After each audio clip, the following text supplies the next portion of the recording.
All right. Good morning, everybody. We are live. It is, what is today? It's Thursday. It's the 20th of January already. Ooh. Mbulelo's in the studio in Johannesburg. I am in Cape Town, and Phumi Mashiko will be joining us in just a moment or two. I hope your day's off to an awesome start. What's happening over there, Mbulelo? Everything good? Moving, grooving, you know what I mean? Just 10% body fat. Okay, when you say moving, people immediately assume you're like moving house. I had this horrible dream last night. I had this dream that I that I bought another house that I couldn't afford, and that I was suddenly paying for two houses. Almost like if I'd got married and divorced, and I had to pay for an ex-wife's house. So I had this dream that I had all of these extra costs added, and I was not in any position to solve the problem. What a practical dream! I know, it's so practical. Yeah. Oh no. In the dream, it wasn't. There was no like emotion around it. It was all purely about numbers. It was so bizarre. I mean, what a dream to have in Cape Town. It wasn't even a nice house. It was apparently one of those like investment houses, and then I ended up having to pay for that as well as for the other one. I mean, what a stupid dream. It's a stupid dream. It's so mundane. It's just like I know. I just have to Boring. work. Right. It's so real. Exactly. Because dreams are meant to be like, oh, it's unreal. Your one's like something that's so real for so many people. It was so mundane. Anyway, here's Phumi Mashiko, everybody. Hello, Pums. Good morning, guys. Happy Thursday. So, sorry I'm late. Takes a little bit of time to put on this kind of ruby woo lipstick, okay? No, you look good. You look good. We got the Burning Platform coming up later on, which I'm sure you're going to be excited about. And we're going to be joined by someone who I think I did an hour interview with him not so long ago, Athol Williams. He's all the rage at the moment because the state capture report has named Bain as being one of the main bad guys. And, he worked for them for a while. And Athol Williams is kind of the guy who he's currently in hiding. Well, he's in exile, certainly, because he says nobody can protect him. He's had no protection from the state. And he says whistleblowers are on their own. So I thought we'd get him on this morning to talk a little bit about Bain and their involvement in the state capture report, which obviously came out last week.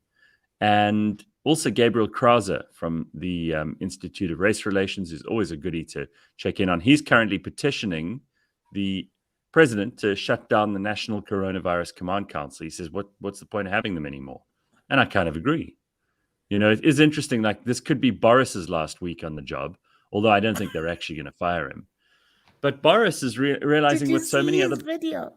Oh my God, it's so bad. It's everything about this is just so bad. And I must be honest with you, I wasn't really following it because when all of this broke it was probably the first week of January. I was still on leave and I was on holiday and I didn't want to know what was in the news. And so I kind of pretended not to know what was happening there, and it just got worse and worse and worse for him. It was spectacular. That video is spectacular, especially after coming out saying, I didn't know it was a party. Yeah. And then to see him like having a get jaw. down with the get down. Well, if they fire Boris, I don't have a dog in this fight. Like, I don't really care. I think Boris is a shitty prime minister. I liked him most when he was writing for GQ magazine. Remember him doing that? Remember? He's not getting fired. Don't worry. I don't think Oxford. He's Oxford. That's not how they roll, Gareth. Yeah, but it's not. It's not how England rolls. Mbulelo, it's not that stuff though, because they just don't have anyone else at the moment. That's the big problem. That is the look, guys. But here's nervous. Can we be clear that the world has gone upside down? Can we just that be the premise for everything that happens going forward? It's just like, it's all changed, right? Everything. It like have the moment that just says, okay. But what it did make me think of, because of course by the I think it's next week he is going to just dissolve all COVID regulations. You won't have to wear a mask. You won't have to test, you won't have to isolate, you won't have to anything. In other words, open up travel, open up the country, get on with it, carry on as if there was no coronavirus. That's what he said. And he looks like he's going to implement that next week. If he does do that, it's not because he suddenly realized that, it's time to do this or the scientists advised him to. It's political survival. And you see, this is exactly what I've been saying about politicians from the get-go. And it goes for Cyril and all of ours as well, is that these people will do whatever it takes to look after themselves and stay on the gravy train. It has nothing to do with your health. It has nothing Also, to do Boris with has a brand new little person that he has to feed. He needs his job. Correct. Needs the money, and he needs that prime minister job, so he can say to his kid once, I once upon a time I was very important, Anyway, let's see what happens. Someone says, Corona's boring, says, how is it acceptable for a prime minister to have hair like that? Boris is rich, guys. We survived. Boris was rich before he became president. Yeah, People, his dad's an Oxford guy. Boris doesn't come from, he didn't live like us. Boris is, there's a ridiculous photo. So at the school I did an exchange at, he went to the same school. There's a photo of him, Prince Harry. I mean, when your photos at Eton, you don't just get fired, guys. I know people think the world's changing. Are you saying so you went there, you went to Eton. You saying I can't fire you? Is there some kind of rule in your contract that says you went to Eton, I can't fire you? No, because that's only applies in England. Different house, different rules. Yeah. Like in my house, you're not allowed shoes on. Maybe I come to your house. I don't know how you live. You know what I'm saying? Hold on, what? You're not allowed who? Oh, what do you mean? Oh, I don't know what you're asking. In the house, you're not allowed shoes on. No, take your shoes off. You're not a cow. You're not a cow in my house with your hooves. Take your shoes off. Take your shoes off at the door. Put them there. Phumi, this is yet another reason why he's on his own. No one wants to live with this man's stupid rules. He's outrageous. And now that I know you went to the same school as Boris. What kind of floor do you have? No, I've got normal tiles in my house, but that's not an abnormal thing. If you go to Europe, that's a pretty standard thing. Take your shoes off at the door. There's a shoe rack there. Put them there. You don't need to make a mess in my house. It's not that. It's not that weird. It's not that weird. Well, all right. So I am going I'm going to struggle through this show today. Why? Gareth, because of that painting behind you. I just want to it's awful. I just want to straighten it, even as it's awful. If it was just no, but it's more the angle of the camera than it. But it is. I mean, listen, they put all this stuff driving in me these crazy. These hotels. They never put nice stuff on the walls because they have 500 rooms to do. So I'm sorry. And it's also, crap. people take them. What do they? People take things from hotel rooms. Yay! People take things from hotel rooms. I didn't think about that. Not a painting. You can take slippers. You can take a painting. People do. Phumi's right. Phumi is right. Ashtrays, things. People take things from hotel rooms, so they have to make it just on the border of this is just acceptable, and this is nice. Too nice, then they run a risk. So I'm facing north, which means the sun is rising on the eastern side, which is on my right. So I just tried to position it so we wouldn't have this terrible glare that you sometimes get. You could at least see where I was. It's a nice enough hotel. I said to Mbulelo, my choice in hotel was completely practical this morning because I've got to go off at 8 o'clock to this event that I'm here for. I'm going to be there at 9, and that was the primary choice behind why I chose this. I'm actually really practical, and it's kind of a bit boring sometimes because creative people, I think, have a lot more fun. Creative people or people who are not so practical would indulge. They'd say, "Oh well, let me stay in a hotel on the Atlantic seaboard where I can have that beautiful view and wake up with the waves in front of me and the sea breeze and all that kind of thing." I'm not here for that. I mean, I can go there. I can go and visit people who I know who live there, and I can have that experience. But it's not important to me to wake up with that. Does that make sense? I'm only interested in cost and in proximity to important things I have to do. That's it. You could put me in one of those airport hotels, and I know they're shit beyond belief, and many people under coronavirus have had to stay in those. Those were the quarantine hotels. But it's just a place to stay. Yeah, no, it is just a place to stay, but sometimes it's kind of nice to like open the curtains and see like the shimmering sea, I know. the Especially sun when you glistening on don't the, live. especially when you've been in this crappy Joburg. But listen here, I just want you to know that in the comments over here, Mhm. Annette is talking about someone who took the curtains from their hotel room. Yes. Oh my God. Eyeball. Yeah. There she says, I know people who took the I'm curtains. just saying. Carl says, my grandmother always used to take the towels. She thought she was entitled to them for some reason. People do, hey? Wow. Uh, That's unreal. Some people thought the pillows are complimentary as well. No, man. Mhm. So do you see how that painting, if that painting is just the right kind of imitation, Yeah. somebody's like, Horrible. and Well, it you won't also- know, right? Because you've paid for the hotel room and you check out at 10. By the time they realize that you're gone with whatever, you're gone. But you're not going to fit that picture into your bag. It's too long to fit into a Not normal suitcase. people.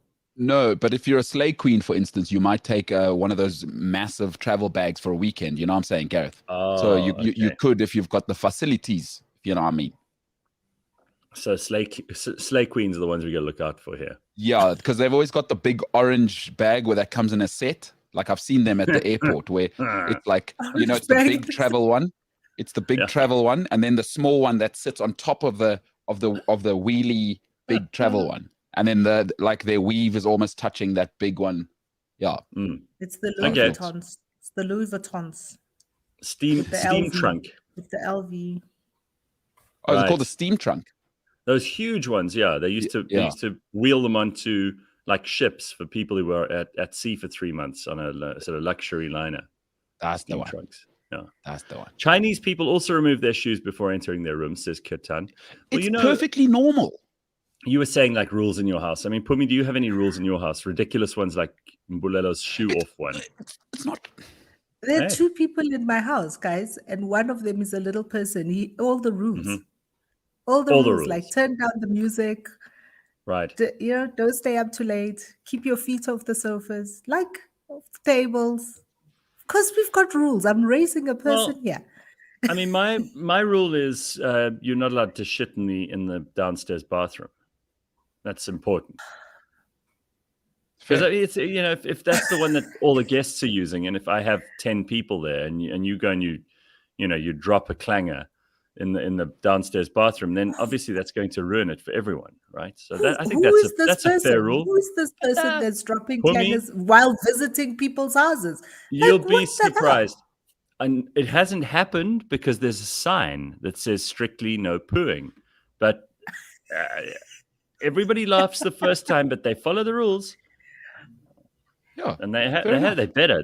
They bloody well better, because if I go in there and someone says to me, "Oh, this, that bathroom's in a hell of a state," I'm going to find out who it was. Yeah, I'm Sign with and it. all. I like it. I like it. Yeah. It's a fair rule. So but I don't have any other rules. Do you have any ridiculous other rules besides your shoe Listen. one?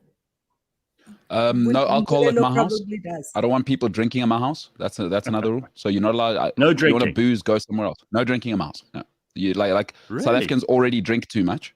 Like we need to learn to socialize without alcohol. Come to my house. I don't drink. You don't drink. I don't need that energy in my house. Keep that out What is there your house- on your boozy is your- streets. What is your house called? The Reichskanzlerei. Chateau Tinta. Are you kidding me? Right next to the swimming pool. All right. It's awesome. No pets. Don't even worry you're about right it. next to the pool. Okay.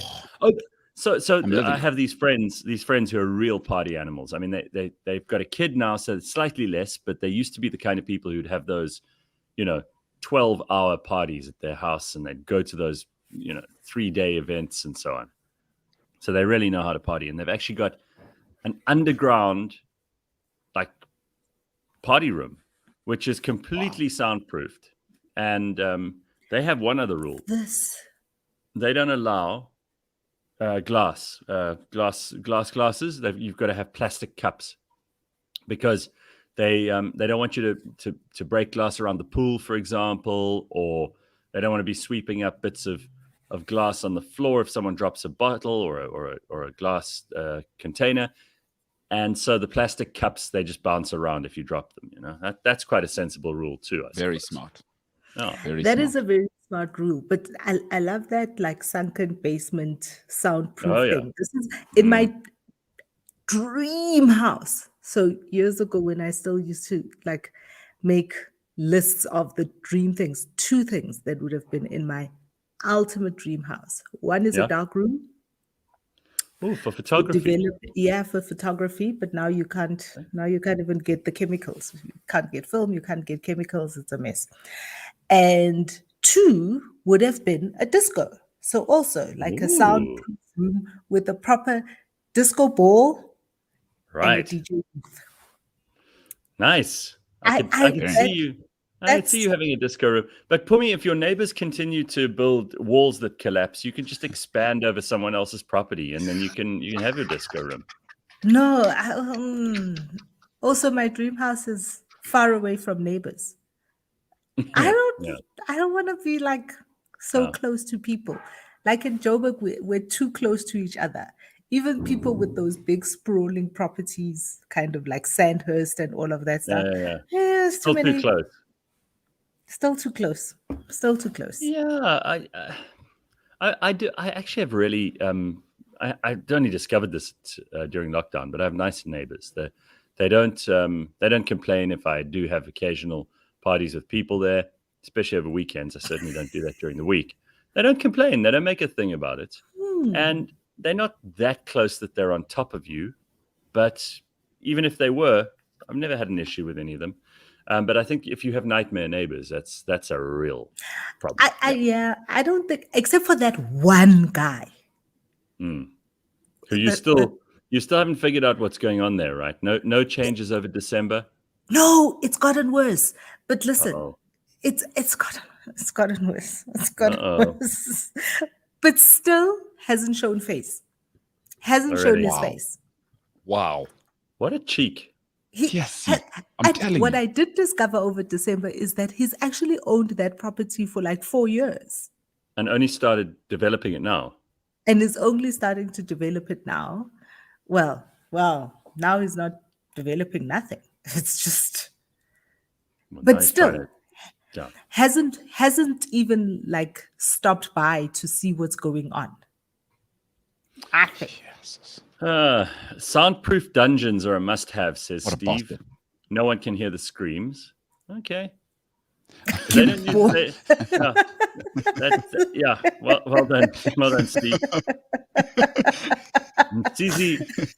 Susie says, I'd rather have clean shoes in the house than to have people revealing that they have grave digging toes and ugly nails in my house. Susie. Sanela says, Mbulelo, I doubt anyone comes to your house with those rules. So do you actually get the chance to enforce these rules? Because I think that's is the peak of your satisfaction. Yeah, have you ever actually said to someone, do you mind? Weird. It's not that weird. Like, if you go to Europe, everybody has a shoe rack. Like, nobody in Europe walks inside the house with shoes on. Like, in sophisticated countries, China, like somebody, I think, said. Yeah, but they also are you telling me 1.7 billion people are wrong? They also have like floors that are like high maintenance, wooden floors, old floors, all of those kinds of things. You have tiles, Mbulelo. You have tiles. Exactly. I've also got. That's not even sophisticated. So that is not even sophisticated. Just tiles. But you didn't ask me about my carpet that I bought. Not as nice as Gareth's dad's one that I saw in the photo which was supposed to be about the puppy. But I do have a really nice rug that I bought as well. I don't want your clomping. It's clogs. a rug. It's not a carpet. It's not oh, like, listen. No. I like the word hooves that you used earlier. No, but because you don't know, people are monsters. They don't clean their shoes, and now you bring thorns into my house. No. Others stay at home. But it's not that abnormal. People do this everywhere. People here, listen here. People here. Also, unlike Europe, right? Literally walk about 50 meters between the car and your house. Then what thorns? What thorns are they bringing into your house? What toys are they tracking into your house? Mbulelo, you're ridiculous. Have you seen the state of people's shoes? Like, maybe it's just the people I know, but people are happy to be walking around muddy shoes. Just leave it at the door. Don't worry about it. I've got a shoe rack for Dog you. shit I've got a and, shoe rack. all kinds of stuff. Yeah, don't worry about it. There it is. Shoe rack, leave it there. You don't need your shoes in my house. There's no war happening. It's not World War III. You don't have to run around. So do your 3 friends come and visit you and take off their shoes and not have booze? It's not that abnormal. And South Africans drink too much. Stop drinking so much. It's not going to make your life any better. Put the booze down. Come to my house. Let's have a good time. I'll make you a nice cup of coffee. You've got really high, mighty people agreeing with you. Kim Jong-un says Mbulelo has a point. Thank you. Kim. And he's a Nice to have dynasty. you here, Kim. Yeah, exactly. And look at the company you're keeping. Right. Very nice. It's not about the type of floor, says Venetia. It's about bringing Yes. dirt and getting germs into the house. That's unreal. Well, it's amazing. There are actually a lot of people who agree with Mbulelo on this. Okay, all right. I didn't know. Anyway, yesterday we got into this whole thing about Crocs and Birkenstocks, Phumi. Do you have any strong feelings about that while we're on it? No. No? The less said, the better. The less said, the better. Really, Totally agree. Crocs. Totally agree. Anyway. Not so, going down that hole. Thanks to to Kim Jong-un, now MKT has 4 friends, according to Gail. Oh my God. All right, very good. Very, very nice. Yes, Tracy, that iRobot thing, I'm coveting it. What's the iRobot thing? It's a vacuum. It's a robot vacuum cleaner Oh, right. Yeah. that just you set it up. The Roomba. Give it a You talk about the time. Roomba. There's a couple of them on the market now. There's a really nice one. Am I allowed to say at home? At the What, at-home store. it just goes around the house and vacuums all on its own? Yes, That's sir. like a And Roomba then is the one goes you might back have to seen. its and then goes back to its docking station. So just like whoa. If you have Speaking of children, vacuum cleaner, if you have children and pets, there's no way that's going to work. They're gonna be terrorizing this thing. It'll never be able to do its job. yeah. No, but you can also set it. It's programmable. Like Doesn't clean all very nicely. robots, guys. It's programmable, right? So you can do it do its business at night or when people are gone to school. Can you imagine how Which, by freaky the way, that I'm is? horrified at the fact that there are still schools out there that are still like on a rotation system. What is a So there are rotation people system? there are people who are still homeschooling their kids every second day. Ay, ay, ay. Ugh. I That's don't know not if good. that's brave or stupid. Listen, I mean, if you've decided to take your kids out of the system completely, that I understand, because a lot of No, people you've just don't- made that choice, but when the Right. school is still saying, "Oh no, they're like taking that's- kids every second day," that's some only bullshit. half the kids in the class. It's absolute bullshit. Nonsense. And I mean, with all these rules having been abandoned, that's probably just the teachers and the unions trying to make it easier for the teachers. They're not interested in students. I heard that last week, and I'm still a little traumatized by the That's concept shocking. that there are people who are still homeschooling their own No children. way. I wouldn't have believed it if you hadn't said it. That sounds incredible. Awful. Yeah, that's not good. Like if we're going to do that, parents should have to write maths tests as well. Do you know what I mean? Like Yeah. at some stage, we're back to normal now. Are you Right. capable of actually doing simple mathematics? You know, Right. you know, Yesterday, I agree. yesterday I went to see a specialist doctor that I'm seeing, and she said to me, she was so excited. Her daughter just passed matric. Mhm. And she was so excited the daughter passed matric, the youngest of 4 kids. She says, "Shoo," she was very worried about that one. Very worried about that one because this child just took so long to get into everything. And like every other weekend, she had to do maths with this child. And the maths, it's like the maths. She kept saying, the maths. And I'd have to do extra, like extra lessons and sit all weekend with her. She just took so long to understand everything. I was just like, yeah, but you're also like, you're clearly a smart person. You were like the maths and science kid, right? She's just Right. like, and the daughter just wants to be a graphic designer. So I can Oh, see boy. the clash between the two of them. But she was just like, whew, that child and the maths, it had me worried there. So everybody's worried about high school maths. Look, we mustn't. Mbulelo, why did you go when Phumi said graphic designer? Because I was seeing the conflict between her and the mom, but I mean we need graphic designers, right? We need more of those. That's what people. I said to her. I said to her, actually, like a designer, designer, graphic, UX, UI, Sure, designers are a future-proof job at the moment. absolutely. Future-proof career. Those people who bring together that utilitarian stuff and the beautiful stuff. I mean, that was the whole reason that some people like Apple products, for example, is because they manage to come at it from both sides. They both look and feel and approach us from a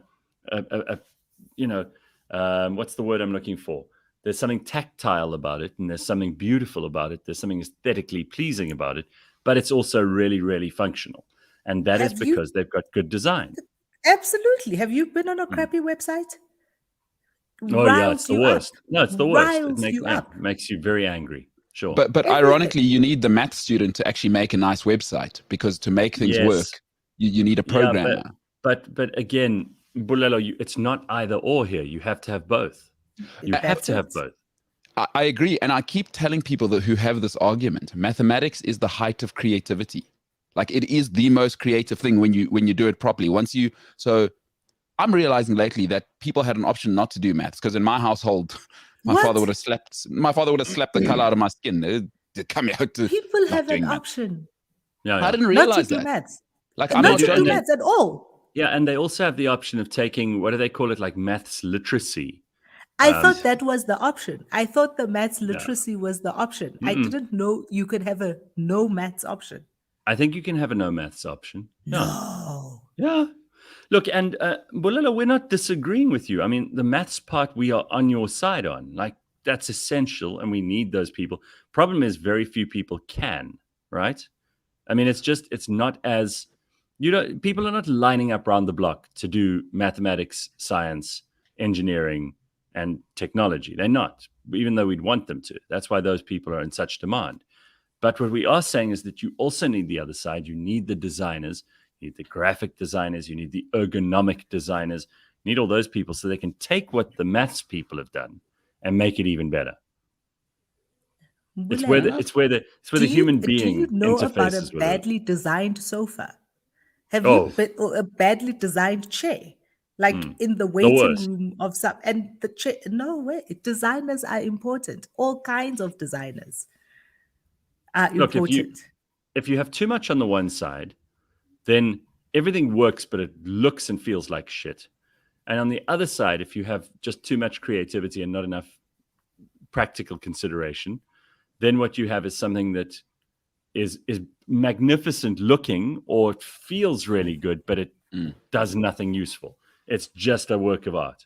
So, you've got art on the one hand, like just pure art, like this is just for you to look at, or just for you to touch, or just for you to hear, or just for you to see. Feel. Whatever. Yeah. Or feel. And then on the other hand, you've got something that is purely mechanical. It just does a job. Like, no one who is working on like a massive printing press in a, and I'm talking about things that print on T-shirts or whatever in a factory. No one's looking at that going, well, that could be more beautiful. They're like, no, make it as functional as possible, and don't give it any consideration on the beauty side of things, except that you don't want someone's arm to fall into it, and but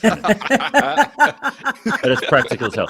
And the best products are the ones that go exactly in the middle of that, where you can have maximum on both.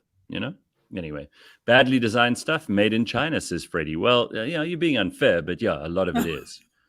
No, it's true. Like, a lot of stuff is just like, churn this out. David says, look up Benjamin Cowan. He does incredible things with maths and trading charts. It's mind blowing. Yeah. See, it's so tough to explain to people because I know when you say mathematics, people go the either way until you. So in varsity, I did something called applied maths, and then it really gets enjoyable. Actually, like it's a really fun thing, and it is an exercise in creativity. But you got to get past because you got to get the fundamentals that people had in high school, and which I hated in high school as well. And then I got to varsity, and I thought, oh, this is the greatest thing ever. I wish I'd taken it seriously earlier because it is creative. It's probably a function of the way that they teach it. It's also probably a function of the way that it is taught or the people that are teaching it, so kind of in high school and in the foundation phase and in high school, the way that people are taught the subject is also one of the things that makes it a hurdle. That's 100% right. But also there's also a level of when you get into a certain level of something and your aptitude grows, something becomes more enjoyable because you start understanding how manipulated. But my other point was going to be, which is maybe gilding the lily, is that everything is mathematics anyway. Creativity is maths. Art is maths. Like everything you do in your life. No. So, but anyway, about ratios and problem solving. It's about ratios and problem solving. It's about all of those things, and we get. That's why I hate high school. That's why I hate high school. Like high school because everything is like, for some reason, everything in high school is geared towards this big exam that you have to pass. Everything in high school is a hurdle, right? And so a lot of it is not enjoyable. All of it, even science and biology and all of those, really, because it's about getting through this thing, and not so much about kind of take all of these things and make a decision about what you're going to do. And that's why varsity is so amazing. That's why varsity and tertiary is so amazing, because when you get to tertiary, presumably what you're studying is something that you love, something that you have an aptitude for, something that you can see living in your life forever. Exactly to your point, Phumi. I remember, and actually this will back Mbulelo up as well about maths being creative. I remember all the way up until matric, my final year at high school, I hated maths, and I did really very poorly. I mean, I was maybe a 55% pass mark for much of high school, and then suddenly matric, I had a teacher who actually took me through some basic stuff and said to me, no, this is what you're missing. And it was like literally 1 or 2 lessons, and it clicked. And then from there on, I loved it. I loved playing with the numbers, equations. I mean, my God, I used to do them for fun. Now that's about as nerdy as you can get, but I was doing for fun. I was creating and making up my own equations just for, shits and giggles. I was having the best time with it. And by the end of matric in that year, I obviously had done a whole lot better, and I was much, much better. Algebra, geometry, trigonometry, all of that stuff. I think we even did some basic calculus. I was into it in a big way, but it depended on the teacher, and people they teach it really badly sometimes. And also you get this idea in your head, oh, I'm not good at maths, and then nothing can save you. The minute you believe that you're not good at something, it's done. 100%. And so also, I mean, on a bigger sort of geopolitical level, I do worry that I guess it's a Western individualist thing, is that we're leaning a lot into it's not fun, so they don't have to do it. That's nonsense. Like you don't get that option in South Korea and China, and that's why they're winning. No. You're asking 5-year-olds and 8-year-olds what they want to do. Well, they got no clue what's going on. You should be. Everyone should have to because it's not fun. You should do it. You should actually force, because to win in life. So I've been in very few winning environments, and I always use sport because it's the only thing I've ever been half decent at. Is that you actually have to force people to win in life. So participating and winning is not the same thing. And if you want to win, you have to be forced, because if you leave people to themselves, they just want to be comfortable. Oh, maths, that's a bit hard. No. No, but I mean, then you don't build true. Samsung. This is true for everything. You light a fire under someone's ass, and suddenly they do a much better job. Yeah. And Phumi, to your point, sorry, the school thing is such an interesting thing. I was talking to somebody the other day about, for our international listeners, in South Africa, we have such an idiosyncratic schooling system. If you go to certain schools, there's a good chance you're going to end up running Investec. And I went to a big bank the other day, and I walked around because I'm 35 now, and people at my level are starting to get into the douchebag jobs. You know what I mean? And I looked around and I thought, wait, I know that girl. She was at X school down the road from me. I know that. And it's like, I now am starting to get an appreciation of what they were trying to do at the school I went to, you know, versus other schooling experiences. I get it. Now I get why every day was a reckoning at my school. This is what they were trying to prepare me for. And it's interesting what you were saying about certain schools and catering to children, is that it's going to be so tough if you're not in that environment from 14 to join that environment when you're 28. You know, you always hear people say, I get there and it's a boys club. It's because both guys went to St. John's and Hilton. They get each other. Oh, birds of a feather. I like you. Brew, come join the big team. And you get the work that challenges you. It was a really interesting observation. And now we've come full circle because this is back to Boris Johnson, right? And exactly, there are so many people in that system who can relate to him and he can relate to them. So anyway, we do have to look at a few headlines this morning. So let's do a quick. Oh, do we? Yeah. All right. So first of all, this is quite interesting. We were talking about designers and a famous man called Andre Leon Talley, who's the former Vogue creative director. He died at age 73. Very famously, this man was an incredible fashion journalist. His career spanned 5 decades. He died on Tuesday in New York. A statement, and then was completely shunned by Anna Wintour and Condé Nast. Really? Oh my God, they had a huge falling out. Like Condé Nast is probably the only person. I haven't seen a single thing about his passing and kind of Anna Wintour. Okay, well, I didn't know that because she was asked to comment and said she remembered him fondly as magnificent and erudite and wickedly funny. In a statement shared by the magazine, she said that Talley, who was also a judge on America's Next Top Model, had inspired generations of people to work in the fashion industry. She signed off by calling him a brilliant and compassionate man who was generous and loving to me and my family for many, many years. So other people... So after their big fallout, he never kind of got fired. He just got replaced, and he just like got ignored into. Oh my God, there was a huge thing. It had lost so much was losing his apartment or something like that. 2 years ago or something. Oh wow! Okay, I didn't know that. But a very famous man and someone who was. I must be honest with you, I've never really paid much attention to the fashion world, so I'm not the guy to answer any questions about this. Phumi, you probably know way more. Larger than life. But he was a big man, right? He was just towered over everyone else. There's a very good picture here. I'll see if I can share this with you of him with Whoopi Goldberg. And the two of them are walking. And it's always these walking pictures that are the best ones because then you can see the height. He was an enormous man, and he's wearing this almost looks like a priest's robe. Let me see if I can. He wore a lot of kaftans. He wore a lot of those kaftans. Let me show you a picture of this guy, Andre Leon Talley. But I mean, the fashion world is incredible. How you talk about design and how they all worship each other. I mean, if you're a big deal in the fashion world, you're a big deal. That's what this guy. They are a weird bunch. Yeah, very weird. The problem with Anna Wintour. Here's the picture of him.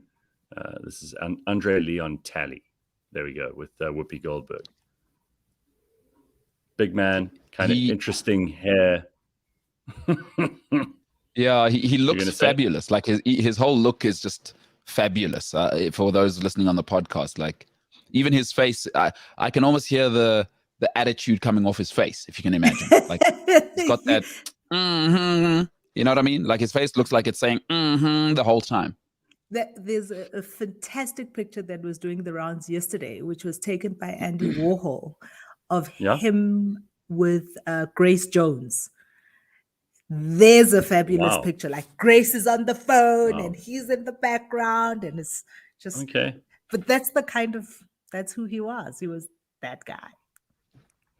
Okay, well, I mean, maybe I must do a little more research on this guy because all I know is now that he's died, that he was this tremendous human being. But then again, fashion is not something I know a lot about. In other news, there's a new WhatsApp update. Oh boy, there's always. So it allows you to react to messages with emojis. But I thought we could already do that. No, I'd imagine like, on Facebook, it's when you do an emoji and it pops up on the screen. Like if I look at a story of yours and I say like it's a thumbs up, that comes up on your screen instead of just being an emoji. If I say like, it pops up on your screen or like all over your screen. Well, apparently they will allow iOS users to react to messages with an emoji to express emotion in a similar vein to Facebook, as you say, Mbulelo, although the Erection feature is not quite available yet to manage notifications for reactions. I don't know what that means. What is the Erection feature? I don't know. What? That's what it says. This is the story. Are you reading that right? Yes. There's an erection feature? Yeah. What? Sorry, I think that must be on the article. It must be a reaction that they spelled from. Because I promise you, it says erection. This is from IOL. I'm gonna screenshot this and show you because it says this is from IOL, right? Yeah. And it actually says erection feature, and I'm sure they meant reaction, but no one spell checked that. The editor should be. Is this Iqbal's IOL? This is Iqbal's IOL. Let me just show you. This is hilarious. Are we still reading stuff from Iqbal's IOL? Well, sometimes they cover some interesting stuff. I mean, I wouldn't take their political news seriously. Okay, look here. Look here. Here's the article as I'm reading it. Do you see there? It says, although the erection feature, and I'm sure it's meant to be reaction. Right. There we go. Just so you know, I'm not making it up. The article was written by Bang Showbiz, just so you know. Bang Showbiz, right. It is to be excused. It's probably a 21-year-old with purple hair. All right. Well, have you downloaded a new update for WhatsApp? Because I haven't. Maybe I should just check if there is one. Now that I know there's an erection feature, you better bloody believe it's the first thing I'm doing straight after the show. All right. So you are correct, Mbulelo. Thank you very much for clearing that up. It's the same thing that you get on Facebook. Very, very good. I haven't done any updates, but I'll let you know if there's an erection feature. All right. How about that? Now, listen, I know that it's boring to talk about the weather, and I know that we've discussed already what this crazy December weather has been like. It's been raining nonstop. I mean, again, this week we've had even more of it. But we have to talk about the floods. That's more than well, this is it. This is it. So in Ladysmith, of all places, I don't know if you saw the news over the weekend. I mean, not over the weekend, but over yesterday and the day before. But Ladysmith's pretty much been underwater, and I mean, it's not the wettest part of the world. The rivers are in flood. One child, I think, was washed down and may have drowned. It's been a horrible situation. Schools have not opened because there's such damage going on. And apparently the Sipimfundo Secondary School in Ladysmith has resumed, finally, its 2022 academic calendar. The roof of several classrooms were completely destroyed by the storms, which also damaged business premises and left people destitute in the town of Ladysmith. Unreal. Those images are insane. You know, when I saw the first images, it looked like, when you see in America when they've had like hurricanes, like Katrina, where the news crew is on a boat down the main street. Yes. This is what the images look like. This is what the images coming out of Mnambiti looked like. And unbelievable. And then I also saw a video of 4 boys jumping off the bridge into this fast flowing river. And I think that's where one of those boys, it's one of those boys that got swept away. No, you're joking. Oh my God. I think it's one of those boys that got swept away. Because that video was like heart stopping. And they like having the time of their lives jumping into that river. And I was just like, these kids, this is courting serious danger here. I think it's one of those boys that got swept away. Horrible. Jeez. Horrible. You know, how's these Centurion? rivers. How's Pretoria there? Because Pretoria also floods all the time. Apparently, look, we had a lot of rain on Monday. But after I left yesterday, I was like, I'm in Cape Town now. The weather's good. Whatever happens, happens. Yeah, you're I've in the left you heat scum wave. behind. Yeah. Hey, it's going to be very warm down here this week. So yeah, heat wave. People are talking about, record temperatures and so on. So I'll let you know. Seems good for like you. the crazy weather, whether it's the rain or the sun, is following me wherever I go. Okay, so are you going to just stay for the avoid Lady weekend, Smith. Gareth? Or you- Yeah, I'm going to stay until Sunday. Smart. Good for you. Yeah. Good for you. This is interesting. The motion of no confidence in the mayor of Kanaland, who's a guy called Jeffrey Donson, and his deputy, who's Werner Meshwa, succeeded on Wednesday morning, follows an urgent council meeting which was held in the Western Cape municipality in the light of their criminal records. One of them was convicted of rape, the other fraud. Their election to public office with the support of ANC councillors was widely condemned, and a motion of no confidence was brought by council members last week.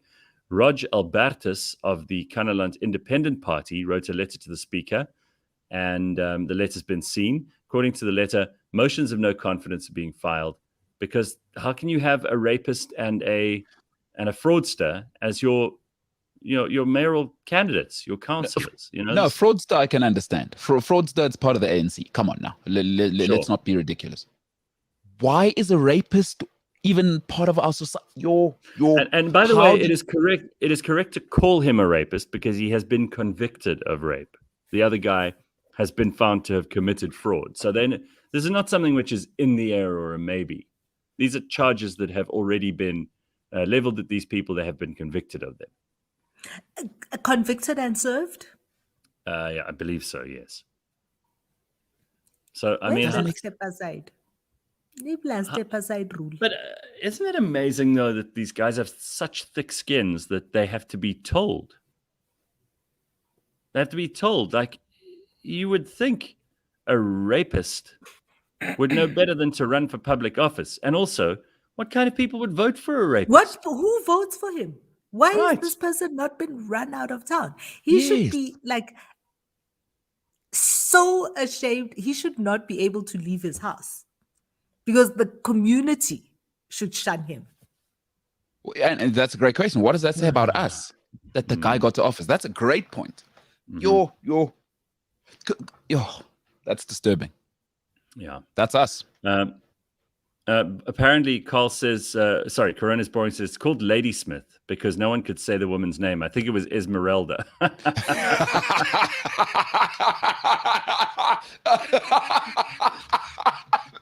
my God. That's excellent. Anyway, horrible people in this place called Kanaland. I'm not even sure what that is. Where somewhere is in the that? Western Cape. In the Western Cape? Yeah, but in the northern part of the Western Cape. It's one of those near like Graaff-Reinet or something like that, places with like 10 people in them. Anyway, 5 bodies with gunshot wounds were found in El Dorado Park. How's that? They say mass shootings are nothing new in that part of the world. On Wednesday, they found 5 bodies in Freedom Park near the Golden Highway. All the bodies were found with bullet wounds in them. This is the second mass shooting in the area in recent weeks. Police are appealing for anyone with information to come forward. Isn't that scary? What? Eldos, what's happening? Yeah, Eldos, what's going on there, guys? Who are these people that have? Is this like the Mum's John Wick situation? Sounds like. Oh, yeah. Maybe are they killing gangsters? Or to be interesting to know. That's a great point. Might be gang warfare. We like don't 5 know, people were gunned down, and like no outcry, everybody's no like community. Everybody's like, whatever. Jeez. Unbelievable. So I don't know. We'll look into the. Look who ran the country into the ground. Follow the leader. Those pieces of shit are feeding the community with drugs and a lot more. My friend lives there. Okay. Sure. I don't know if Michelle's talking about Kanaland or if she's talking about Eldos, but either way, it's not great. Whichever one. Yeah. What's crazy is it's applicable to both. Apparently, it's between Oudtshoorn and Montague, Kanaland. There we go. Sure. Useful. Nothing. There's always someone smart. There's always someone smart listening to us who knows these answers. Thank you. It's very scary though that you could live in a neighborhood where like 5 people are gunned down, and then like the neighborhood just continues. Yeah, everybody just keeps on going. Just do their thing. It's unbelievable. So those are some headlines for you for this morning. We've still got the burning platform on the way a little bit later on. Let me quickly throw forward to and tell you about an interview that we'll be playing at 8 a.m. today. Fiona Dawson, who I mentioned to you before, is a writer, a producer, an activist, and a film director. She's had an Emmy-nominated LGBTQ documentary, which is called Transmilitary, and it's won numerous awards. And she's just written a book called Are Bisexuals Just Greedy? So she's exactly the person I wanted to talk to unpack and cover all the complex and, of course, cancelable questions that are in her book. And it's amusing and informative. You can hear it all at 8 a.m. live today, or you can get the podcast later. And the video will be up on our YouTube channel too, so you can actually see Fiona and I having that conversation. And I think you'll enjoy it. She's cool. She's got a great sense of humor, doesn't take herself too seriously. You can ask her just about anything, and I did. And she attempts to tell us important things, like, for example, what is the difference between bisexual and pansexual? Is there a difference? She also answers this one. If you are a straight cisgender male and you have sex with a trans woman, does that mean that you're gay? What? Say complex that again, stuff, please. right? Read, I know, read that that is question complex. again. If you are a... Your head wants to explode. All right. So if you are a straight cisgender male and you have sex with a trans woman, in other words, used to be a man, right, in our traditional understanding, does that make you gay? Why are you gay? I have Do to you remember that unpack this and figure out the answer. Well, you'll have to listen. One of my all-time favorites. One of my all-time favorites. They spent like 3 minutes between no, I'm not. Yes, you are. No, I'm not. Yes, you are. The height of ridiculousness of wanting to talk about what people do in their bedrooms. I know. It's so pointless. And I brought that up with her, but you'll have to listen to the interview to hear more. It's very good. The Burning Platform is coming up next. Stick around for that. We have a whole lot more heading your way. And you can also get hold of us in the comments if you'd like to drop a comment and tell us what you're up to and what you think this morning about whatever comes up on the Burning Platform. And man, is there plenty to discuss. I mean, especially in respect of, the state capture report and Athol Williams, who'll be our guest this morning. Gabriel Crouse wants to have the NCCC dissolved, the National Coronavirus Command Council. Says there's no point in that being there anymore. And by the way, I mean, like, when last did we actually see Nkosazana Dlamini Zuma doing anything? Remember last year she was pretty much, 2020 she was around a lot. Last year we didn't see much of her. Now we don't see her at all. When last did you see her on TV or, in an article or on some at a prayer meeting wherever, like when last did you see her? It's been a long time. Am I wrong? No. You're not. People are smoking again. Couple of things. Some people are saying here when it comes to those questions that I asked Fiona, you'll have to listen to her answer. But Jared says that's just gay with extra steps. Does it matter if you know that he was a man or a she was a man or whatever? Yeah. And then Steve says once a week does not make you gay. Everybody has their rules. All right. Excellent. Very, very good. Okay. So lots of stuff still to come. Stick around. cliffcentral.com. It is a Thursday morning. The world's apex predators have fearsome reputations, so it's hard to believe that some of them are facing a fight for survival. In Gansbaai and Valsbaai, white sharks are almost completely disappeared. Blind Conservation is the story of these endangered predators. In our first episodes, we speak to global experts about the alarming plight of the great white shark. Each shark that lives out there, one day out of 4 days, it can be killed. And what you can do to help one of nature's most magnificent creatures survive for future generations. Join me, Spike Ballantyne, and my co-host, Anthony Mederer, for Blind Conservation, available on cliffcentral.com, Apple Podcasts, Google Podcasts, Spotify, or wherever you get your podcasts.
put it like wow.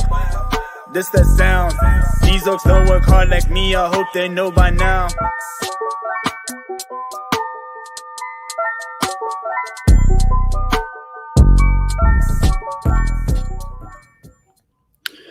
All right. It is Thursday morning, which means the Burning Platform returns. And today, Phumi Mashiko and I will be joined by Gabriel Crouse. I've just heard from Ethel Williams. He's not going to be able to join us anymore. The guy's been all over the team. I'm devastated by that. I know. I was kind of interested to speak to him as well. And he has so much to say, and there's a lot to talk about. So I'm a little bit annoyed, but we'll figure it out. Did you see the press conference from last week? Because there is now a Whistleblowers Association.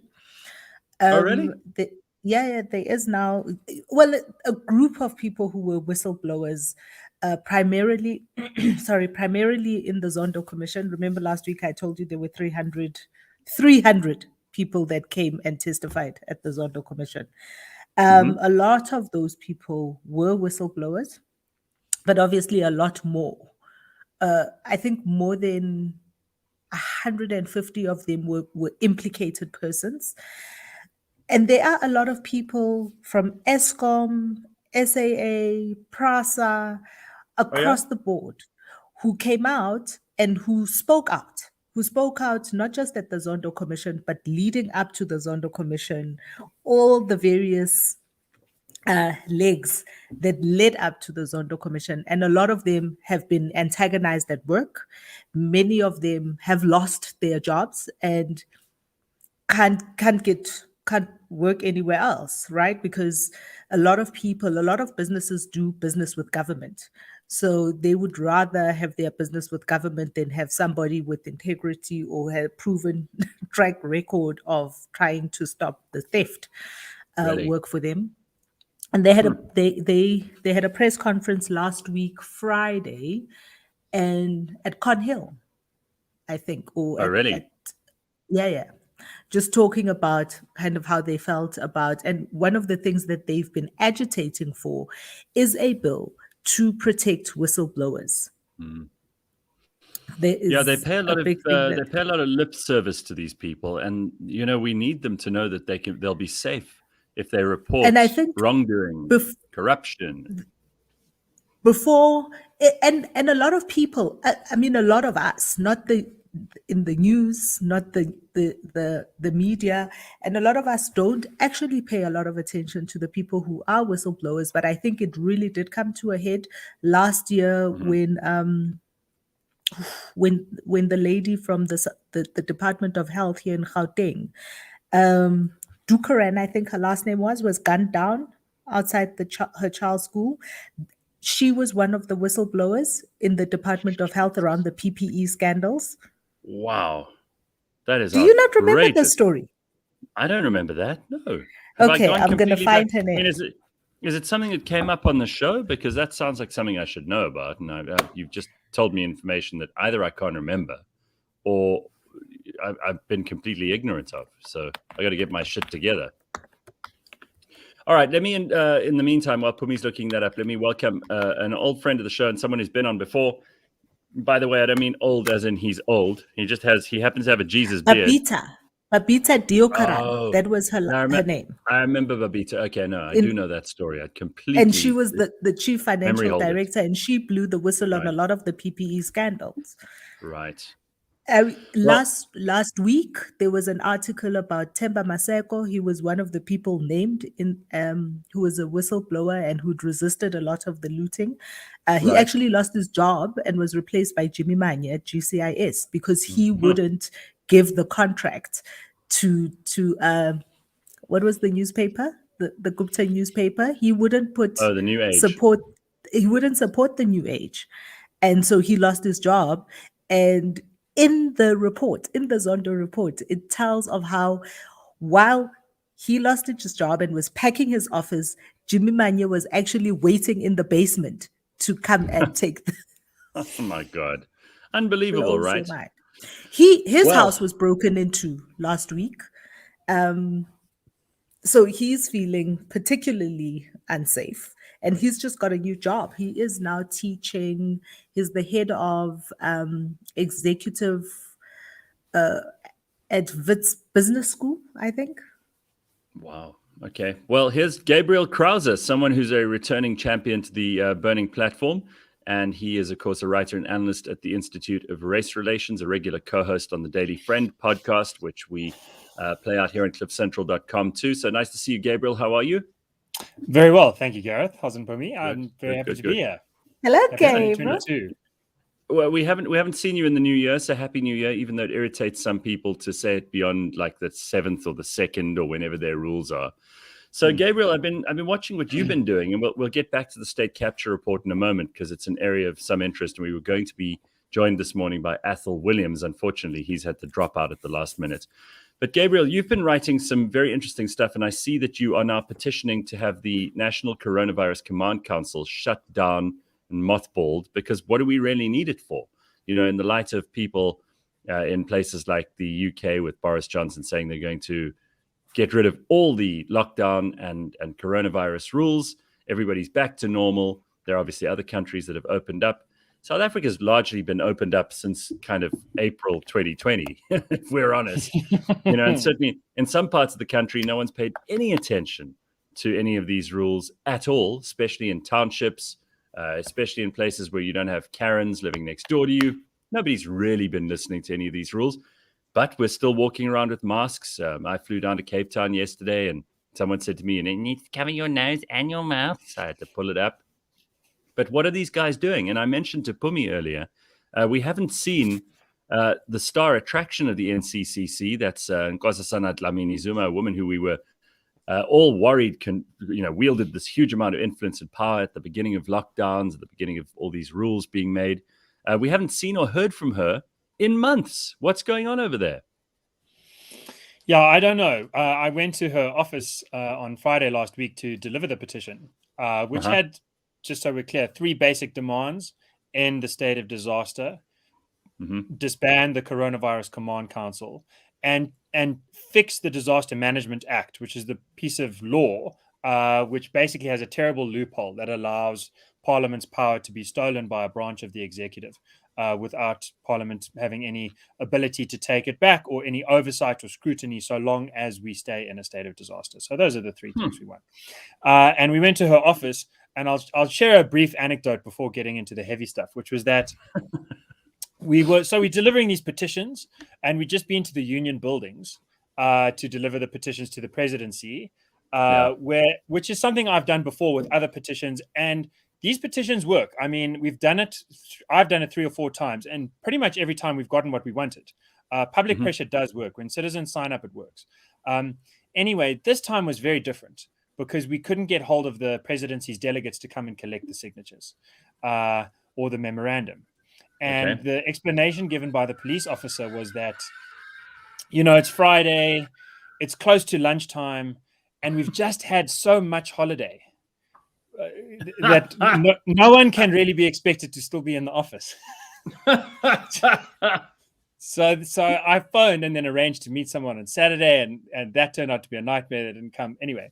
So then we went from there to Nkosazana Dlamini-Zuma's office, and there it was much more professional. Dlamini-Zuma was not around, but 2 of her delegates came down to collect the stuff in the foyer.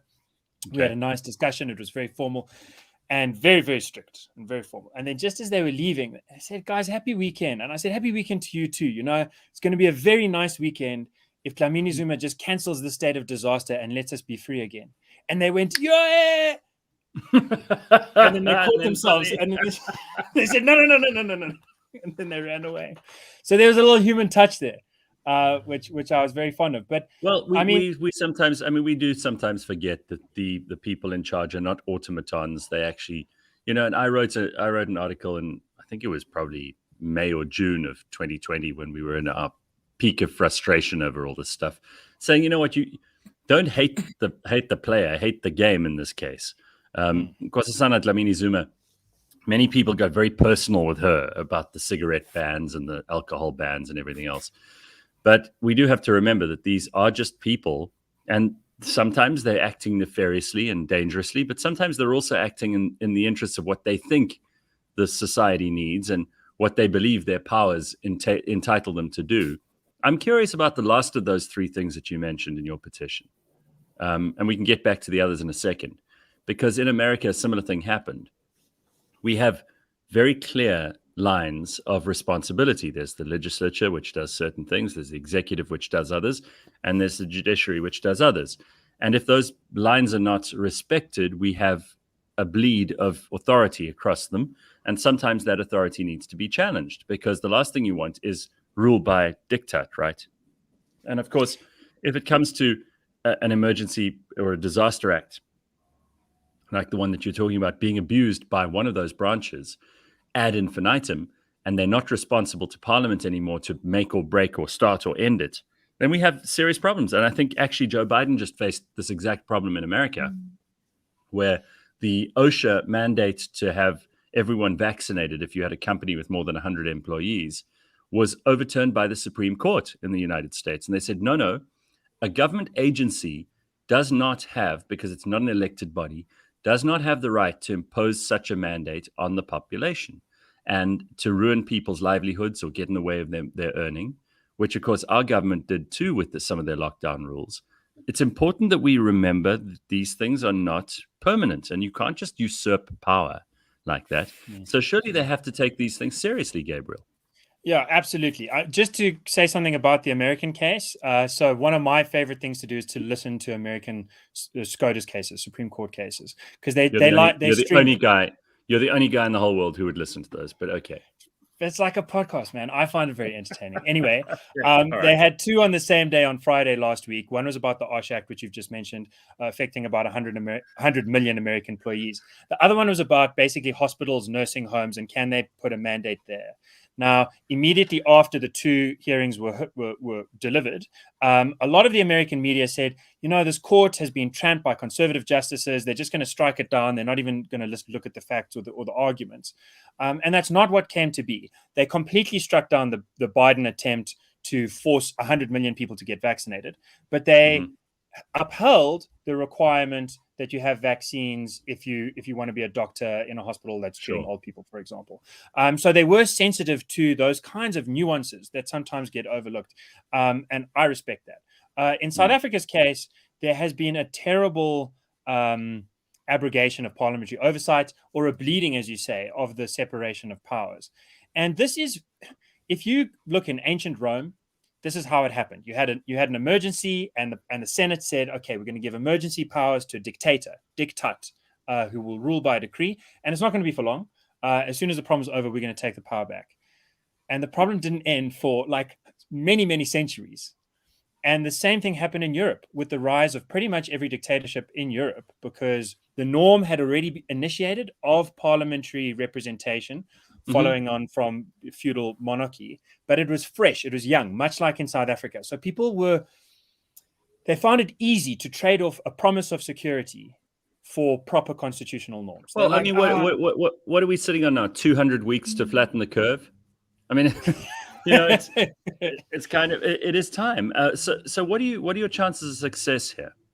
Extremely high. First and foremost, because the virological situation on the ground is so robust. So I pushed Discovery to disclose what its estimates were for the number of people that had been infected from January 2021, because they'd already done that in 2020. And they came out with 80% last winter in the third wave. Professor Shabir Mahdi, together with the SAMRC, has finally produced one of the important seroprevalence studies in Gauteng with about 10,000 people. And they found of mature South Africans, 80% had been infected by about October last year. Let me hit you with a fun fact that you will not hear anywhere else. They found the odds ratio of previous infection amongst vaccinated and unvaccinated was 6. That means vaccinated people were 6 times more likely to have been infected than unvaccinated people. How does that work? Well, there's a couple of ways it could work. One way is that when people get vaccinated, they get far more chilled. And so they're more likely to be infected. And that's okay for them because vaccines are really good at protecting against severe disease and hospitalization and death. Sure. It's not so great for the argument that you should force people to vaccinate because that'll stop them from spreading the disease, because none of the vaccines are sterilizing, and if people get vaccinated now, they're 6 times more likely to go out and get infected. That's going to overwhelm the effect. The other possibility, and probably both factors are in play, is that a lot of the people who got vaccinated had already been infected. And so those vaccines were kind of a little bit useless. So you had people, the most active and dynamic members of society, sort of spokes in hub-spoke social networks, would be very likely to catch it in the first or second wave.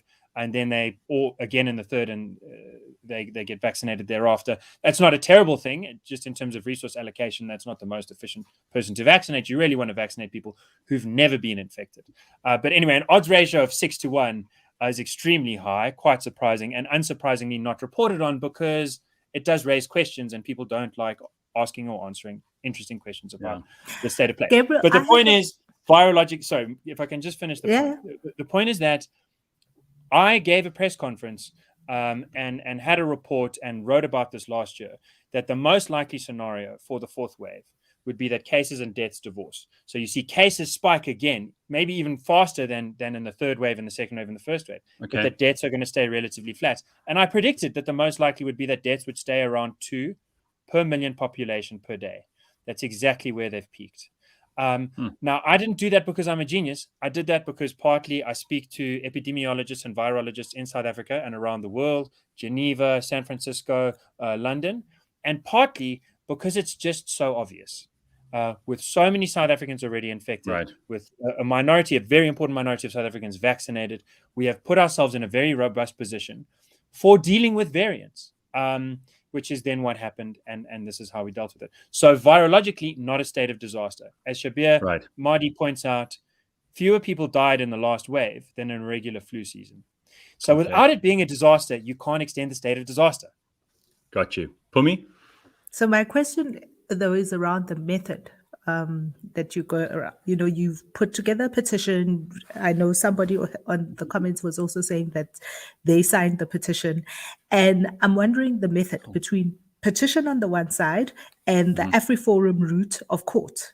So we just saw 2 days ago, I think, AfriForum taking the government to court because of wanting to publish matric the results. matric results. Those two things, both of them are having a collision with government in a way to force a particular result. So what your view is on either one of those, and why you choose the petition route?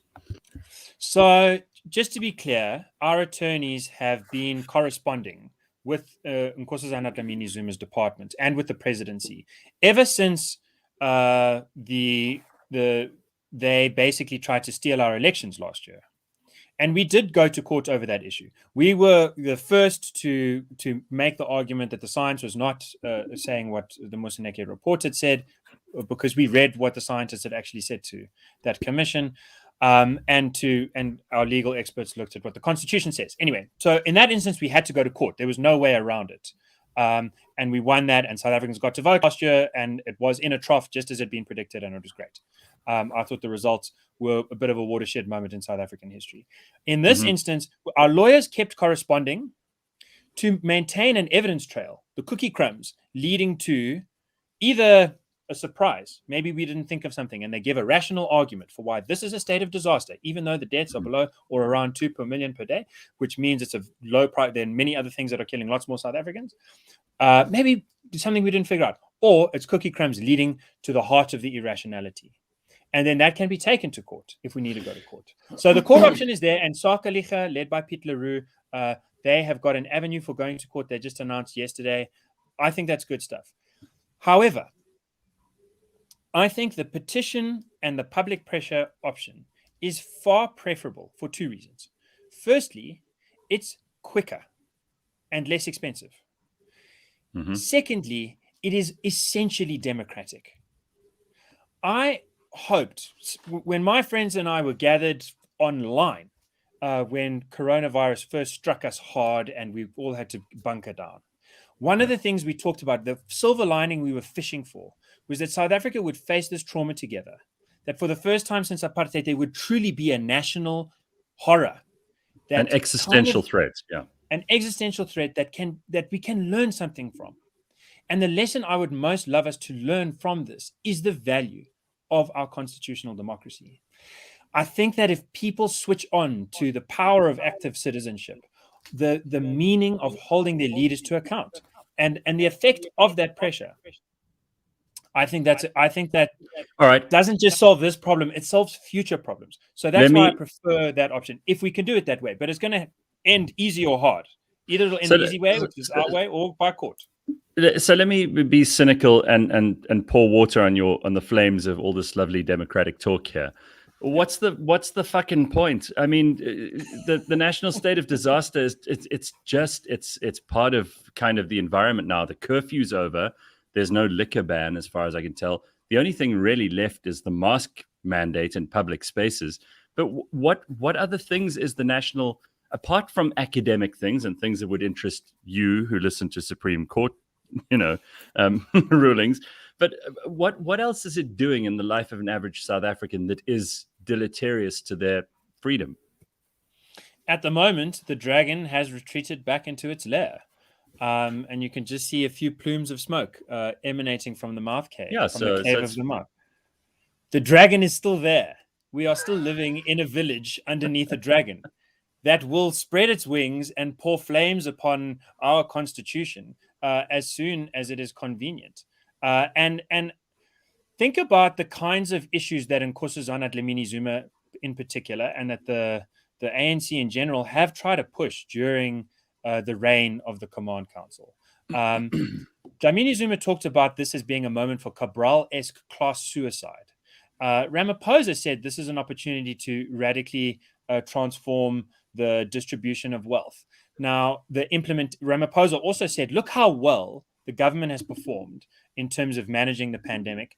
This is a good pretext for rolling out the national health insurance, which basically means nationalizing a whole bunch of private healthcare, which will chase away the middle class and drive down jobs further. Hang on, Gabriel.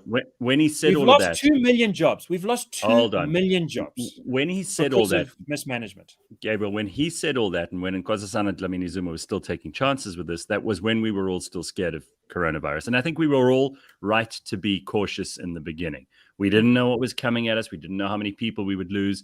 We were especially worried because we're an immunocompromised country. I remember having these conversations, and you don't have to have the greatest memory in the world to just cast your mind back. And everybody was like, pray for Cyril. Do you remember, Phumi? Even, you and I were saying, like, let's be careful here. And you're not the biggest Cyril fan in the world. But he was saying those things at that time. He couldn't get away with that now. In fact, we know that part of the reason that he gave up the curfew just before New Year was he knew it would cost him enormously in terms of popularity points. And people in this country are now gatful. And you know what South Africans are like when they get gatful? They're not going to listen anymore. So like Boris in the UK now, he has to abandon these things because it's costing him votes, costing him popularity, costing him public sentiment. They can't get away with that stuff now. That dragon is pretty much dead. I hear you that we need to actually make sure it's dead. I don't think it's an issue. For me, you're shaking your head. I absolutely am. You see, so for me, I think one of the things that we must be very wary of is, one, the separating of Nkosazana Dlamini Zuma and the Command Council from Cyril Ramaphosa and the ANC. The truth of the matter is, it's just faces of the same beast.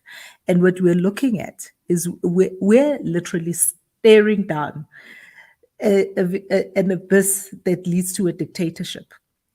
Because what he has available to him, besides the state resource and the fact that they can just make pronouncements, what Cyril has available to him is he has really a mighty weapon in that we're looking at it in two ways. We're kind of looking at it and saying, yeah, it's Nkosazana Dlamini Zuma, so he can hide behind all of that stuff.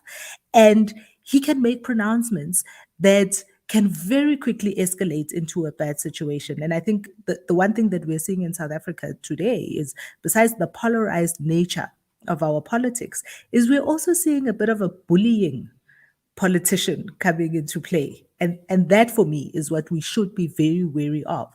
There's really no reason why we still have the state of disaster. Yeah, if there's a moment of irrationality, if you allow government some irrational pretext, it will be taken advantage of. This is the nature of power. If you say to someone, okay, you've got all the power and you can rule by decree because you're not doing it at the moment. So we don't mind that you've got the power because you're not using the power. You're a benign dictator. Right. That is a recipe. You are inviting abuse. Well, I'm listen, when Gabriel and Phumi are on the same side of an argument, I'm just going to shut up because I think you two make a very valid point. Nonetheless, it is something that I think most South Africans would support, the petition that you handed in. Let's see what their response to it is. And let's see if we can wrap this thing up and get back to correcting some of the mistakes and fixing some of the damage, because some of it is going to be irreversible. Some of it's, we're not going to recreate businesses that have failed. We're not going to be able to re-engineer whole economies in places in this country where it's been hit hard. Of course, we also had July last year, which kind of hit us at a very awkward time. How are you seeing the landscape going forward, especially given the local elections, the local and municipal elections we had last year? I mean, what's your overall outlook going ahead? And are you more optimistic or more pessimistic now than you were at the start of all of these lockdowns? I'm more optimistic. Wait, hold on. Not the start of the lockdowns. In February 2020, I was extremely optimistic. Okay. I thought we were building good momentum. Brief anecdote.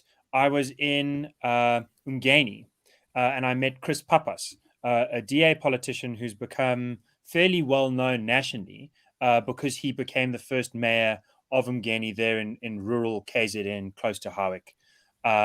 And he speaks fluent Zulu and makes good speeches. Anyway, I was there sharing a stage with him and a couple of others.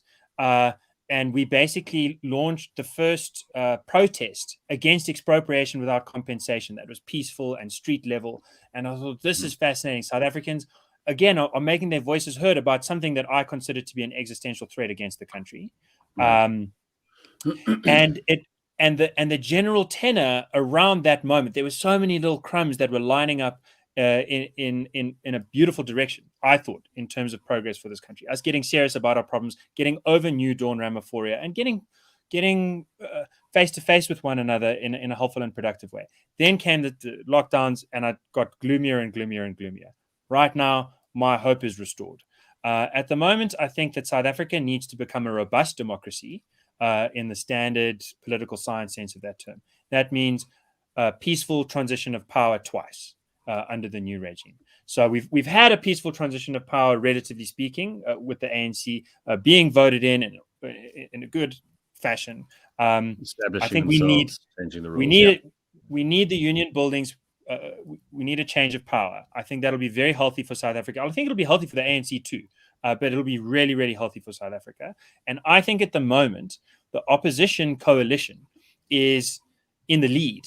I think it's for them to lose that opportunity in 2024. I think they can lose it. I think that there's a lot of pettiness. I think there's a lot of silliness. I think there are great temptations for them to lose their eye from the prize.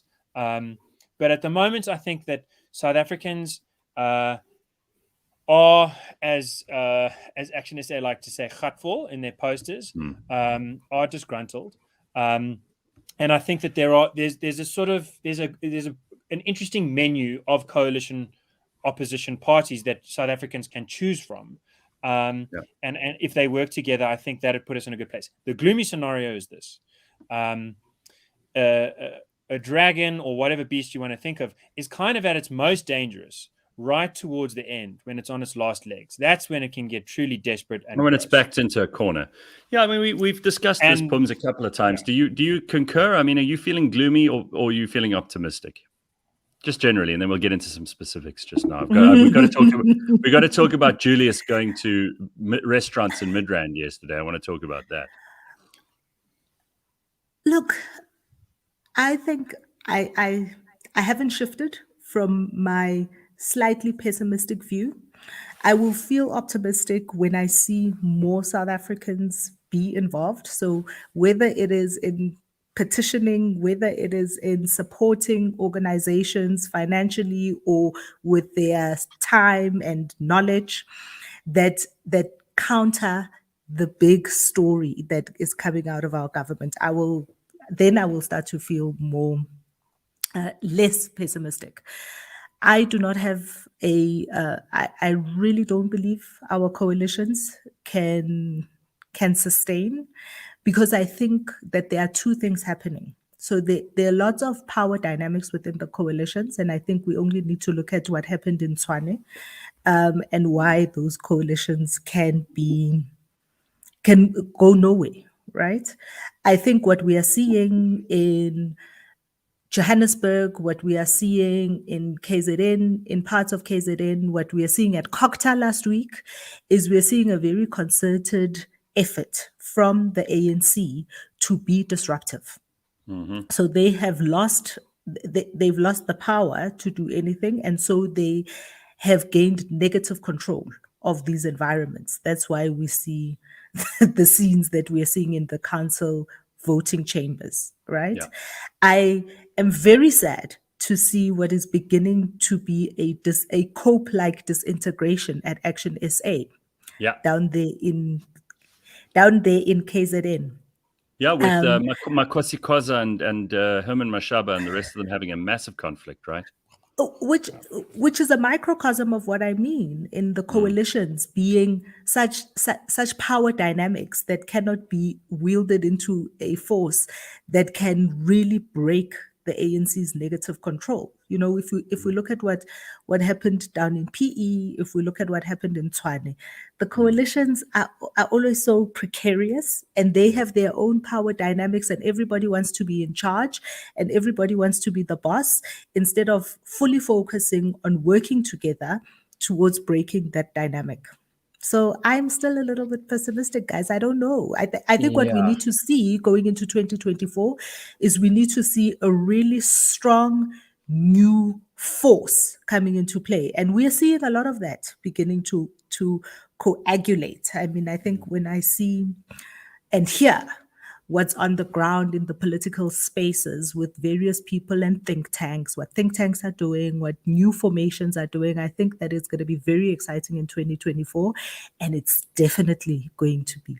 But I'm not sure if we're going to have an easy shift or change of power, because what we see in the chambers is, I'm telling you now, it's a concerted effort by the ANC coming from head office that says be disruptive. Yes. And of course, the same thing is true for the EFF, who really their only purpose is to be disruptive. But I mean, we've got to also take stock of some of the achievements of this time. We've seen how resilient and how reactive and positively reactive South Africans can be when, you know, the rubber hits the road, when we're actually faced with the kinds of things that we were faced with in July. People do react in a very impressive way, and communities come together, and suddenly we have people standing up for themselves, and economies have survived the predations of very ridiculous and unnecessary laws from government side. We've seen the township economy booming during lockdowns, and in fact surviving in places that you'd never have expected it to. Of course, the formal economy has taken a much bigger knock. And we've also seen things, I mean, Gabriel, you know, our big concern for anyone who believes in the right of an individual to own property, you know, this expropriation without compensation, it's pretty much been a damp squib from the side of those who were proffering it. I know it's not over yet, but certainly there have been some victories there. So let's take some stock, right? Absolutely. I think that it's a metabolism. A body politic really is like an individual body, and you've got to learn to eat those wins to get energy out of them to then go and strive for the next one.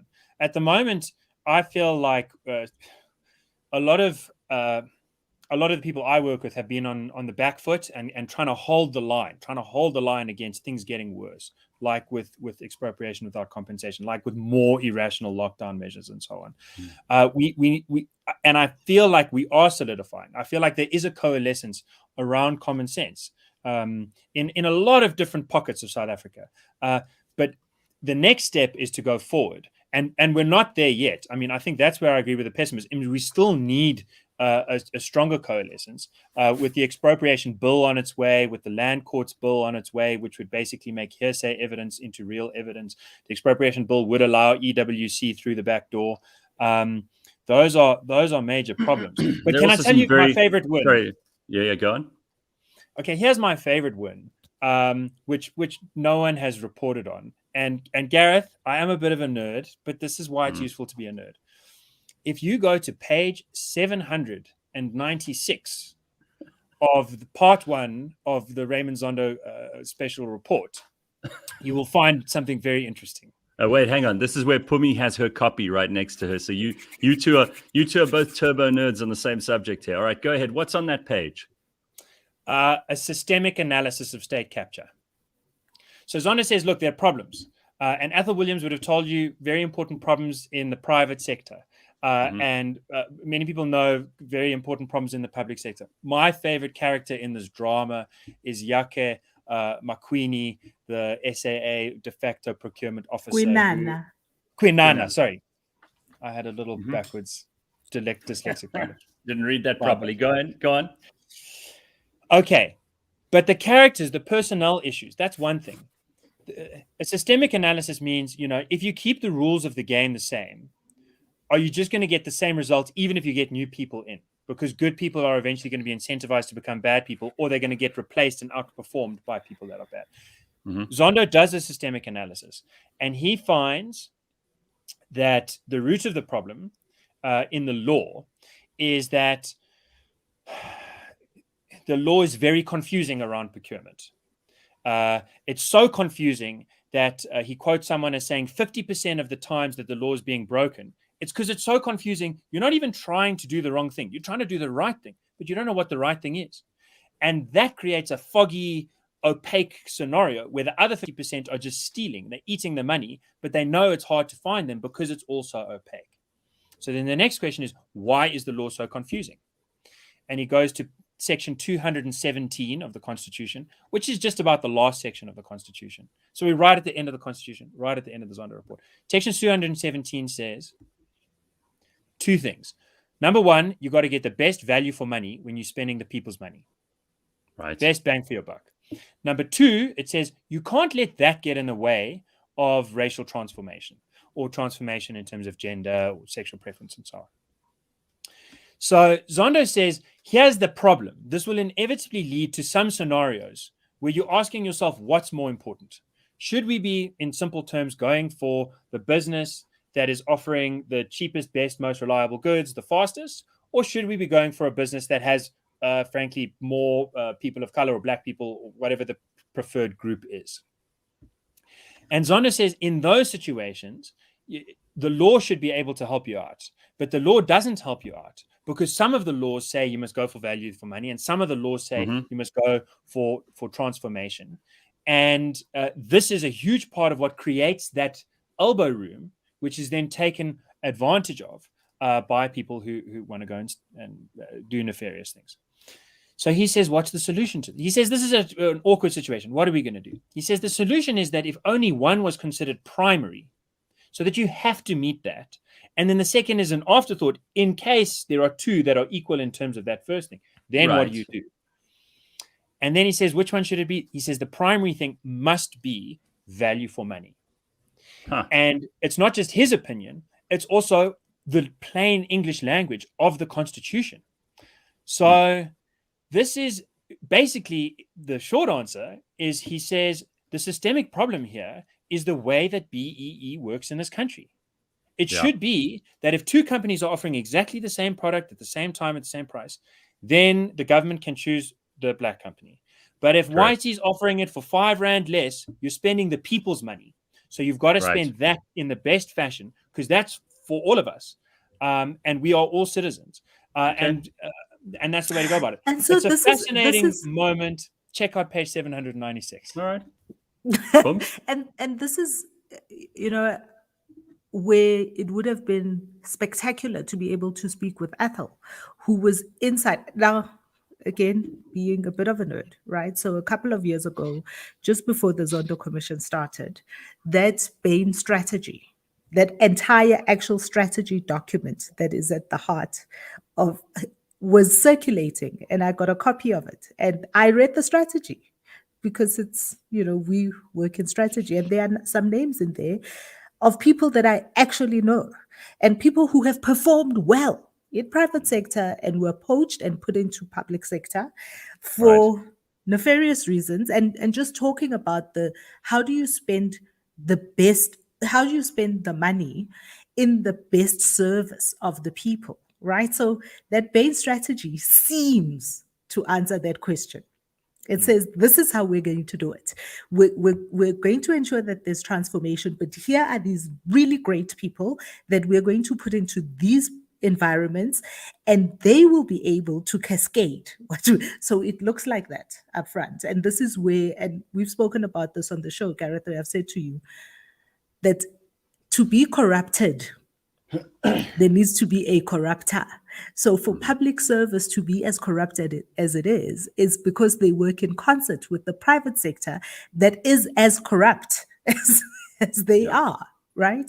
And this is actually also the place where those two things meet, is in those moments where something looks like it is for the good, Bain for all intents and purposes. And we've had this with McKinsey, we've had this with Deloitte, we've had it, in lots of various sectors, and nothing has happened. Nothing has happened with those companies. Nothing has happened with the principals in those companies. We had Lord Hayne on the show also talking about the fact that the banks are just as complicit. How do you get this money out of the country? Right? And so the systemic nature of the problem is not to be discounted, because some of these things are wolves in sheep's clothing. And that's where you it would be great to have some clarity on this. And we've also seen a lot of ridiculous proposals from government, which are clothed in like a sense of equity, like let's create more opportunities for Black business. That's what it looks like from the outside. But when you actually go into it, it's all about cadres cleaning the cream off the top. It's got nothing to do with ordinary Black people having chances in an economy which has largely excluded them prior to 1994, which I think everybody accepts as a fact. No one's sitting around going, yeah, well, business was easy for, Black business owners before 1994, or even after, for a long time. But now we're sitting here with this government who are really, they're banging that drum because they think it's going to get them points at the polls. But I don't think that's the case anymore. And most people who look at it go, well, sure, if you are one of the ANC's inner circle, you're going to have done very well over the last couple of years, like our president has. But for the rest of us, we're sitting around and, we're waiting for some opportunity here, but there's certainly none being provided to us by legislation. And all that legislation has done is created such enormous quantities of red tape for a small business owner, a person who wants to start a small business. Phumi, you and I both feel this pain a lot, that it's made it very difficult for us to just get on with the business, where I wouldn't have any problem trading with anybody, provided they were giving me value. Neither would the government, frankly. They've made it so complex that now the only people who make money are the lawyers. Exactly. So I do think I think common sense South Africans get this, and it takes a while to connect the dots. The ANC has delivered amazing services to a lot of South Africans. The fact that 29 million South Africans are now on social grants is a profound problem, because most of those people want to get off that grant as soon as they can and get a job. But there's always going to be some section that feels worried. They're tethered to the grant. Okay, if I lose the party, the ANC keeps saying, at election time, if you vote the opposition and you're not going to get your grants, it's not true, but it is a scare line. But I think the point is that the rules that work are simple enough for ordinary people to understand, and statute books that are effective are keep it simple, so that the lawyers aren't making the money, and so that the police can enforce the law, and so that contracts can be upheld, and in that way you have the most voluntary exchange. Then you get creativity flourishing. We have like looking at that clock, Gareth, and I just want to do a small little ad. I don't even know who these people are that are behind this Twitter, but talking about connecting the dots, Gabriel. And if you want to find a bite-sized way of consuming, if you don't want to read the 800 odd pages of the Zondo report, but want to see the key names and keywords, I saw in the message of somebody saying, who cares what these names are? It's important to know who these players are, because these are the people, earlier we were talking about shunning people in our communities. Absolutely. You have to know these names. Yeah. You have to know these names so that you can do your part in making them as uncomfortable as possible as they sit in their restaurants, as they drive by, as they live next door to you. Yes. There is on Twitter, there's a Twitter, it's called Super Linear ZA, and they've done this like incredible little diagram where they've used natural language processing and an algorithm.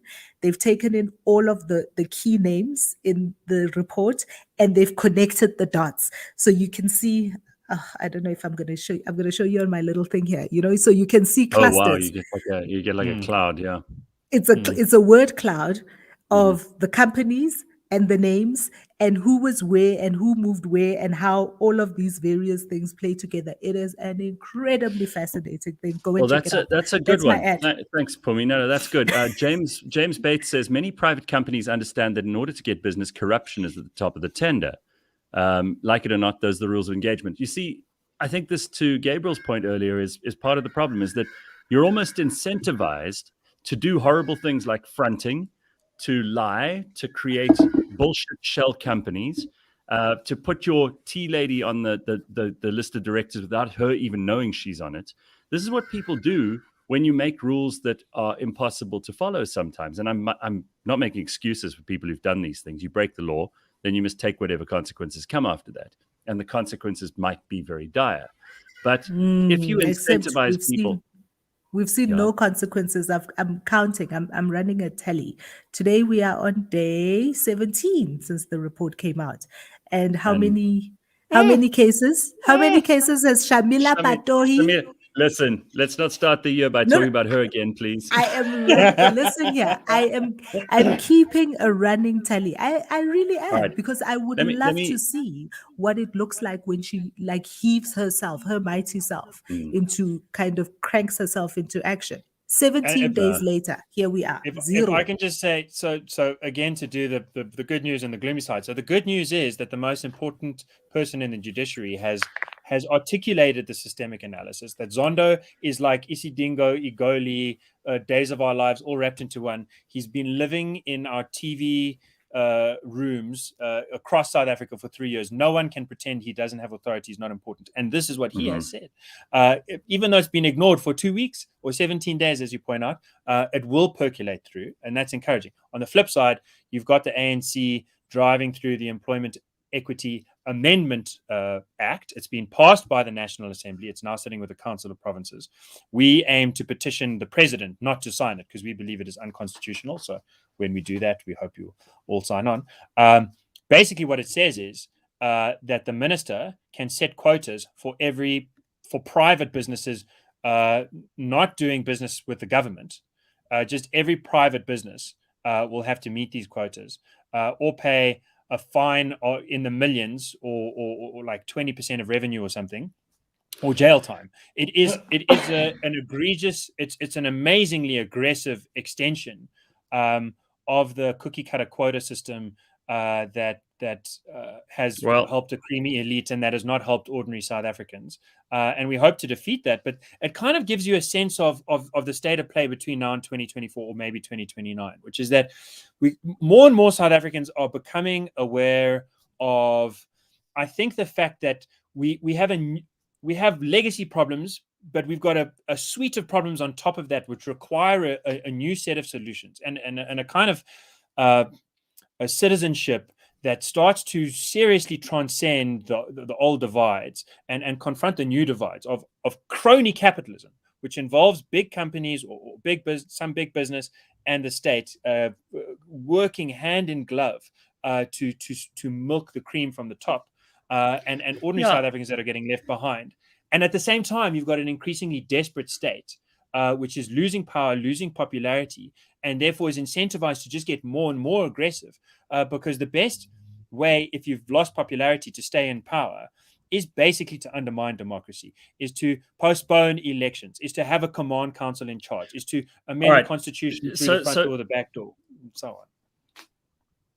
Just to bring us back to something here, and you've helped create a segue here. I mean, it seems that always the small businesses and private ownership is always going to be in the sights of both big corporations and the government, and it seems like they're always the victim. And I don't think that's people feeling sorry for themselves.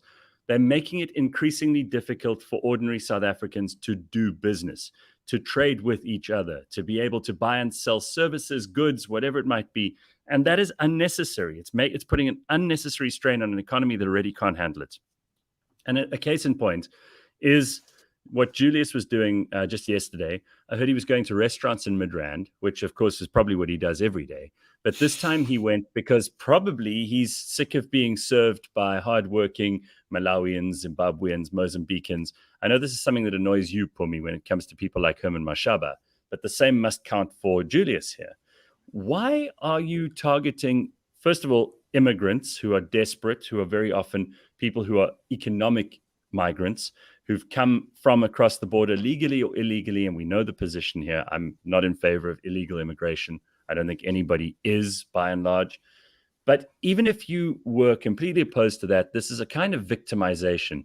And to me, it's not about illegal immigrants or about restaurants or about small businesses. To me, it's about using these guys as a scapegoat to try and get votes out of angry, disengaged, annoyed, and disenfranchised South Africans. And I don't know that that's fair to put up these guys as a scapegoat. This is what Hitler did with the Jews. I have to think. Yes, you go first, Gabriel. You're our guest. Okay, thank you. I do think that something like that must be right. In particular, when you look at how the EFF has talked about, how Malema in particular has spoken about borders, citizenship, residency, and African continent.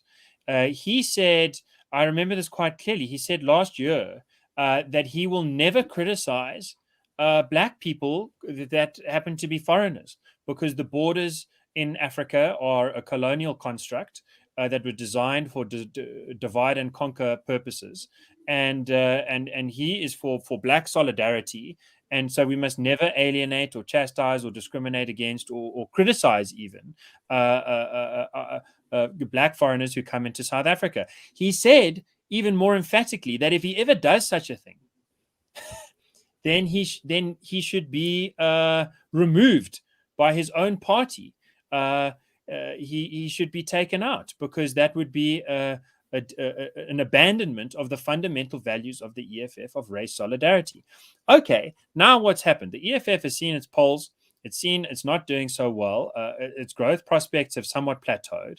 It's seeing that Action SA has a sterner line. I think there's daylight between what Action SA has said in terms of policy and what the EFF is doing in terms of harassment. In my view, harassment. The IFP has been putting out statements also trying to say that we need to address our borders, we need to get rid of illegal immigrants and so on. So they're seeing that there's a new competition in that space for political succor, and they've moved in the way that they have. Now, my final comment is going to be this. When you make stark comparisons as you have, Gareth, it's important to look at the EFF in context. And their context is that Malema tweeted attack. And the result, as far as I can tell, is that pharmacies, places of medicine, were badly damaged. Some even set on fire. There has been several instances in which Malema has called for basically for land invasion or for violence. And we have seen, I have attended, and the nation is very aware of many EFF protests that have destroyed public property, where people have been harassed, maybe even sometimes harmed. So it would be very different if the leader of the EFF did not have such a track record. If he was like a goody two shoes who was saying, we're going to go around and we're just going to shun people. We're going to ask for them for the details, and they don't have to give it to us. But if they do, we'll put it on a list of like, these are the restaurants that hire locals and these are the restaurants that hire foreigners. I'd be uncomfortable with that, but I would understand it in a very different way to the EFF, the party of chaos, going out and trying to demand as if it has the authority of the police or the Department of Labor. I can see you want to climb in. Well, we have to say it, that Julius Malema has crossed over from being a political menace, him and his red berets, that's what they call themselves, ne? Or red overalls, whatever. They have crossed over from being a menace, a political menace, to being a full-on bully organization. They are bullies. And what we see our government's failure to police a bad situation. So when Julius Malema and his cronies attacked Clicks stores across the country, there should have been a very severe response to that activity and that action. Then you would not have a Julius Malema who is now so emboldened to take his political play and just downright terrorize and bully business owners. And because of what happened at Clicks, even though also last year, was it last year or the year before, there was a court order saying that if Julius Malema and the EFF want to be an organization that stands up and fights for the rights of workers, then they must go and register themselves as a union and become a union and unionize and get those employees to come to them in their capacity as a union. But that's not who they are, so political oversight. He's a parliamentarian and there is some level of political oversight that he has. But that political oversight also happens within the constructs of the law. You don't just get to wake up, Julius Malema, and suddenly this restaurant that you've been patronizing for, according to the owner, 15 years, now you're going to show up with your people and threaten them with all sorts of things. And I saw the video that they posted, the EFF posted on their Facebook and Twitter site, where even just the body language and the words coming out of Julius Malema's mouth is, if you take this arrogant stance, then you are going to cause trouble for yourself. We are not yet fighting. And I'm just like, that is bullshit. And we actually have to stand up to bullies. We all know what happens in the schoolyard with bullies, and they have to be stood up to by South Africans. Well, I couldn't agree with either of you more, and I'm really pleased to say that I haven't seen you two agreeing like this before. I hope that next time we get you on, you'll disagree some more. People like that a bit more than hearing you just agree with each other and nod each other's heads. Anyway, listen, Phumi, thank you very much. Gabriel, always good to see both of you, and we will catch up next week in the Burning Platform for yet another discussion of all the things. There was a whole list of stuff I still wanted to go through with you, Gabriel, and with you, Phumi. But luckily for us, Athol dropped out today, so we'll try and get him again for a future episode. But if he was here, I don't think we would have had as much of an interesting conversation between you two as we did. So thank you both very much. That is the Burning Platform for this morning, cliffcentral.com. We will see you tomorrow at